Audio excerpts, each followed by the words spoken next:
যে মুসলিমরা যেরকম বিশ্বাস করে যে আল্লাহর ইচ্ছে ছাড়া গাছের একটা পাতাও নড়ে না, সেমনি মুখ্যমন্ত্রীর ইচ্ছে ছাড়া এই রাজ্যে কিচ্ছু নড়ে না, সরকারে কিচ্ছু নড়ে না। অতএব যে সব ঘটনাগুলো যে সব মুখ্যমন্ত্রী জানতো, হ্যাঁ সব জানতো। মুখ্যমন্ত্রী নিজেই তো স্বাস্থ্যমন্ত্রী, জানতো না নাকি? অবশ্যই জানতো। সন্দীপ ঘোষ যে কেলোরকুর্তি করেছে, তার থেকে যে টাকা খিঁচেছে, সেই টাকা যে এর কালীঘাটের ইয়ে করেছে, তা নাহলে সন্দীপ ঘোষ টিকে আছে কি করে?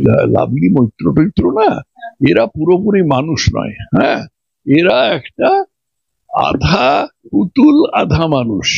এদের পেট্টে বা পুতুল হয় না, পেট্টি বলে প্যাঁ করে আওয়াজ করে, এরকম এই লাভলি মৈত্র টৈত্র হচ্ছে ওই রকম পেট্টে বা পুতুল। বিপদকালে বুদ্ধিভ্রংশ হয়, তখন মুখ দিয়ে উল্টোপাল্টা কথা বার হয়। মমতা অনেকদিন ধরে প্রধানমন্ত্রী হবার উচ্চাশাটা পোষণ করেছিল। কিছুদিন আগে বুঝে গেছেন সে আর হবে নাই। কেন পদত্যাগ করবো? প্রধানমন্ত্রী পদত্যাগ করবো, নিজেকে ভারতের প্রধানমন্ত্রীর সাথে তুলনা করছে। অন্য মহারাষ্ট্রের মতো বড় অর্থনৈতিক ভাবে অগ্রসর একটা রাজ্যের মুখ্যমন্ত্রীর সাথে তুলনা করছি। এগুলো হচ্ছে অর্থহীন কথা। যেখানে বাচ্চা হবে, বাচ্চার ডেলিভারি হবে, সেখানে বাচ্চা মুখ্যমন্ত্রীর কথা শুনে তার পৃথিবীর আলো দেখবে? তাই দেখবে? মুখ্যমন্ত্রী কি তাই বলেন যে একটা বাচ্চার মায়ের নর্মাল ডেলিভারি হবে, সে বাচ্চা কবে বেরোবে মাতৃগর্ভ থেকে সেটা মুখ্যমন্ত্রী ঠিক করে দেবেন? মুখ্যমন্ত্রীর বিশাল ক্ষমতা, কিন্তু এটা পারেননি এখনো। আর সেই কুণাল ঘোষ, এ লোকটার একটা বিন্দুমাত্র বিশ্বাসযোগ্যতা আছে? এখন মুখপাত্র, জলপাত্র, স্থলপাত্র, যাই হোক, এখন যা দেখতে পাওয়া যাচ্ছে প্রত্যেক দিন সেই সমস্ত পুরনো ভিডিও সোশ্যাল মিডিয়াতে আসছে। মুখে এক মুখ দাড়ি কুণাল ঘোষ হ্যাঁ হ্যাঁ করে চেঁচাচ্ছে, প্রিজন ভ্যানে উঠছে আর বলছে মুখ্যমন্ত্রী। আমাকে নিয়ে টুইট করুক না, আমার কি আছে? আমার কি কোনো পদ আছে? আমাকে কিসের থেকে সরাবে? হ্যাঁ, আমার মানসিকতা নিয়ে করুক না, তাতে কি আছে? আমাকে কি? হ্যাঁ, সব আমার রুচি কিছুতেই কুণাল ঘোষের রুচির সাথে মিলবে না। তো স্বাভাবিকভাবে কুণাল ঘোষ যদি আমাকে উচ্চ রুচির লোক বলতো, তাহলে আমি খুব চিন্তিত হতাম। অতএব কুণাল ঘোষ যে এরকম এতে অসভ্য, সেই মুখ্যমন্ত্রীর বাড়িতে টাকা রাখা আছে, মুখ্যমন্ত্রীকে আগে গ্রেপ্তার করা উচিত, এই সমস্ত ভিডিওগুলো এক মুখ দাড়ি নিয়ে তারপরে 3.5 বছর জেলে কাটিয়ে এলো, এই সমস্ত ছবি তো আজকাল প্রত্যেক দিন ভিডিওতে বেরোচ্ছে। এসপি দাস নিয়ন্ত্রণ করতে পারে, ওই কি মাঝি আছে নির্মল মাঝি, সে নিয়ন্ত্রণ করতে পারে, তারপরে শান্তনু সেন যে এখন একটুখানি সরে এসছে ওই জায়গা থেকে, শান্তনু সেন নিয়ন্ত্রণ করতে পারে। এতে কার কি এসে যায়? আমরা বলছি, আমরা চাই, অন্তত আমি চাই যে ডাক্তারদের যে প্রশাসন ব্যবস্থাটা আছে বদলি, তারপরে সেই ডাক্তারদের মানে মেডিকেল কলেজে তাদের এক ক্লাস থেকে ওপরে আরেক ক্লাসে ওঠা, তাদের থিসিসের মূল্যায়ন, এ সমস্ত জিনিস আইনানুগ ভাবে এবং ন্যায়সঙ্গত ভাবে হোক। যা শোনা যাচ্ছে তো গায়ের লোম খাড়া হয়ে যাবার মতনই, যে এই নিয়ে নাকি সন্দীপ ঘোষ নাকি এই সমস্ত পাশ করিয়ে দেবার জন্য টাকা নিতেন, এবং টাকা না দিলে পরে বিরূপাক্ষ এসে তাদের ভয় দেখাতো। তো এই সমস্ত ভয়াবহ জিনিস যাতে না হয়, এগুলো যাতে চিরতরে বন্ধ হয়, এইটা প্রয়োজন।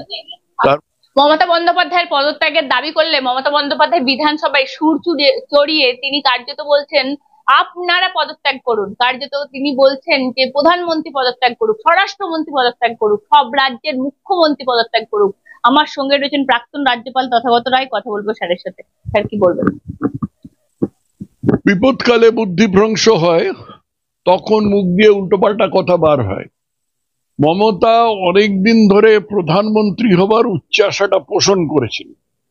কিছুদিন আগে বুঝে গেছেন সে আর হবে নাই, সে আর হবে না।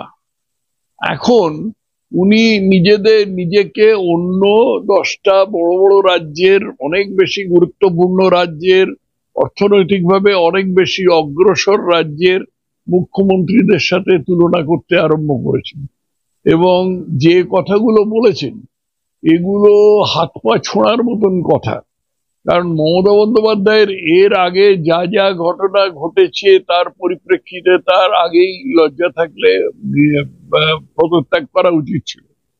করেননি, কেউ করে না, জ্যোতি বসু করেননি, মমতাও করেননি, কিন্তু কালের অমোঘ নিয়মে সবাই গদিচ্যুত হয়েছেন, মমতাও হবেন। মমতার ব্যাপার হচ্ছে যে জ্যোতি বসুর সাথে বা বুদ্ধদেবের সাথে মমতার দুটো মৌলিক তফাৎ আছে।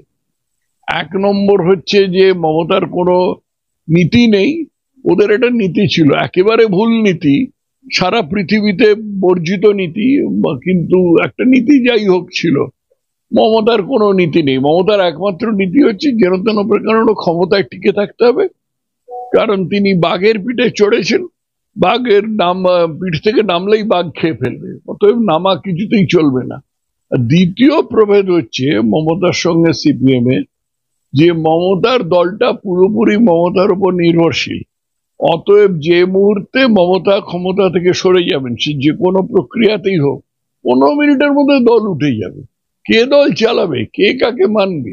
সিপি তো একটা আমলা, সিপি কি করতে পারে? সিপির পদত্যাগে কি এসে যায়? সিপি তো আমলা, সে পদত্যাগ করবে না, সে তাকে অন্য জায়গায় বদলি করে দেবে। সে আজকে সিপি আছে, কালকে তাকে সিভিল ডিফেন্সের হেড হিসেবে বদলি করে দেবে, এরকম এর আগে অনেক বড় বড় নেতার, বড় বড় পুলিশ অফিসারের হয়েছে, আমি জানি। অতএব সিপি পদত্যাগ করলো না, এটাতে আমি খুব একটা বড় গুরুত্ব আরোপ করছি না, কারণ সুপ্রিম কোর্ট কিছু ইতিবাচক পদক্ষেপ নিয়েছেন।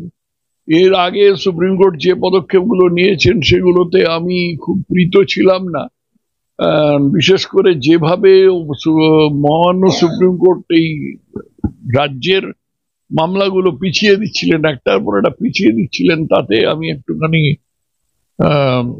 কপালে ভাঁজ পড়েছিল, আশাহত বলাটা ঠিক হবে না, কপালে একটু ভাঁজ পড়েছিল। কিন্তু এখন যখন এই আরজিকর কলেজের মামলাটা শতপ্রণোদিত হয়ে সুপ্রিম কোর্ট নিয়েছেন, তখন আমি খানিকটা আশার আলো দেখতে পাচ্ছি। এখনো শেষ কথা বলবার সময় হয়নি, দেখা যাক কি হয়। কম সংখ্যক লাভলে কি লাভ হবে? কম সংখ্যককেও তো ধর্ষণ করা যায়, কম সংখ্যককেও তো খুন করা যায়। একটাকে খুন করে আপাতত মুখ্যমন্ত্রী যে বেকায়দায় পড়েছেন, তার মূল কারণ হচ্ছে তো একজনকে খুন এবং ধর্ষণ করা হয়েছে। তো এর সংখ্যা কম করলে কি লাভ হবে?